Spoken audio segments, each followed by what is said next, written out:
संस्थापकाय च धर्मस्य सर्वधर्मस्वरूपिणे अवतार वरिष्ठाय रामकृष्णाय ते नमः। नमस्कार। प्रथमेই দিব্যত্রয়ী আলোকস্পর্শ ইউটিউব চ্যানেলের পক্ষ থেকে যারা আমার এই ভিডিওটি দেখছেন তাদের সকলকে জানাই আন্তরিক প্রীতি, শুভেচ্ছা, অভিনন্দন। আজকে আমরা ঠাকুরের বলা আরও দুটি গল্প শুনে নেব। ঠাকুরের যে দুটি গল্প বলেছিলেন আজকে তার মধ্যে আমি দুটি গল্প পেয়েছি, যেটি দুটি আমাদের শ্রী শ্রী রাম সম্পর্কিত। তো ঠাকুর একদিন বলছেন চিন্তা এক রাম এক। প্রথম গল্পটি চিন্তা এক রাম এক। তো ঠাকুর বলছেন রাম আর লক্ষ্মণ দুজনে মিলে পম্পা সরোবরে গিয়েছিলেন। লক্ষ্মণ দেখলেন একটি কাক ব্যাকুল হয়ে বারবার জল খেতে যাচ্ছে, কিন্তু খাচ্ছে না।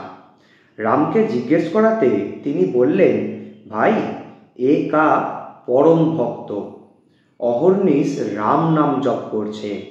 এদিকে তৃষ্ণায় ছাতি ফেটে যাচ্ছে, কিন্তু খেতে পারছে না। ভাবছে খেতে গেলে পাছে রাম নাম জপ ফাঁক চলে যায়। তো আমাদের এই রকমভাবে ঠাকুরের নাম জপ করতে হয়, যাতে কোনো ফাঁক না থাকে, এরম ভক্তি থাকতে হবে।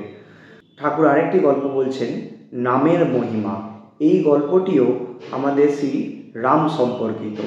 তো রাম নামের যে মহিমা তা বোঝাতে গিয়ে আমাদের ঠাকুর একটি গল্প বলছিলেন। তো আমাদের ঠাকুর বলছেন যে কোনো একজন রাজা আর কি ব্রহ্ম হত্যা করেছে। তাই প্রায়শ্চিত্তের বিধান নিতে ঋষির কাছে গেছে। ঋষি তখন স্নান করতে গিয়েছিল। সেখানে ওই ঋষির ছেলে বসেছিল।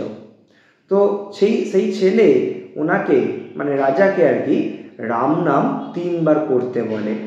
তো ঋষি স্নান করে যখন ফিরেছেন তখন উনি চলে গেছেন, রাজা চলে গেছেন। তাই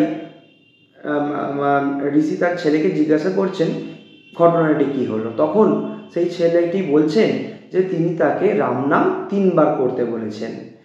তো তখন এই কথা শুনে ঋষিটি বলছেন যে রাম নাম একবার করলে কোটি জন্মের পাপ ক্ষয় হয়, তুমি সেই নাম 3 বার করতে বলেছ, তুমি চণ্ডাল হওগে। সেই হচ্ছে আজ গুহক চণ্ডাল। তো আমরা এরকম ছোট ছোট গল্প, ঠাকুরের বলা ছোট ছোট গল্প, ছোট ছোট শিক্ষা আমরা শুনছি। আপনারাও শুনুন। আশা করছি আপনাদের খুব ভালো লাগছে। আমরা এরপরে আরও অনেক গল্প শুনবো, অনেক গল্প আছে ঠাকুরের এরকম। আজকের জন্য এইটুকুই। ধন্যবাদ।